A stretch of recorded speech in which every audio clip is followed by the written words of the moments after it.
And today's project is to go ahead and change out the passenger side CV shaft on the front axle of my Jeep.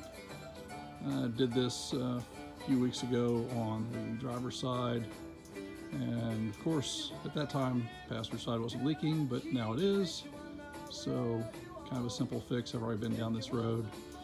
All in all, it takes about 2 hours to do, and isn't that difficult if you got some basic hand tools, a little bit of time, and a torque wrench. Okay, so right now I've got the Jeep supported with a jack stand underneath the unibody frame and a jack underneath the right side lower control arm. Once I take the wheel off, they go ahead and give me more than enough support to go ahead and work on the front end of the vehicle safely.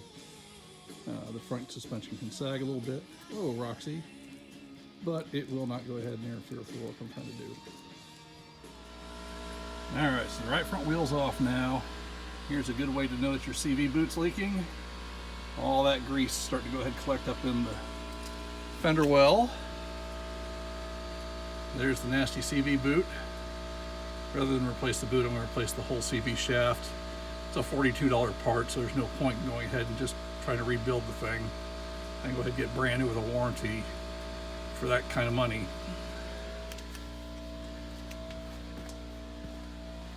And more evidence that the CV boot was leaking inside the wheel.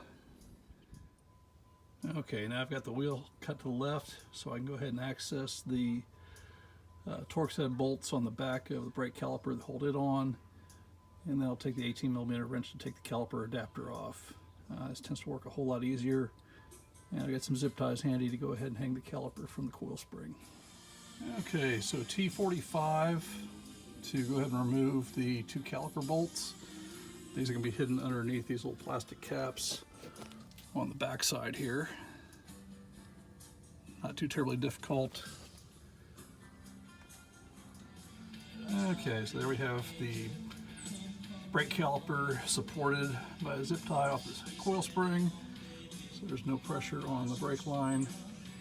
I can go ahead and remove the outer pad and remove the caliper adapter, and then I can remove the rotor and have access to the hub. Well, we're at a stopping point for today because some hack went ahead and tore up the caliper adapter bolts.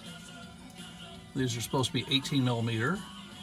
However, one head's completely round, and the other head is now rounded and undersized.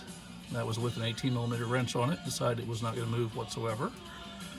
So I don't have spares at this point, and it's either go ahead and persist where I'm at with no chance of actual results today and then down the vehicle until I get replacements, or stop where I'm at, put it back together, get some new bolts for it, and fight another day. Yay.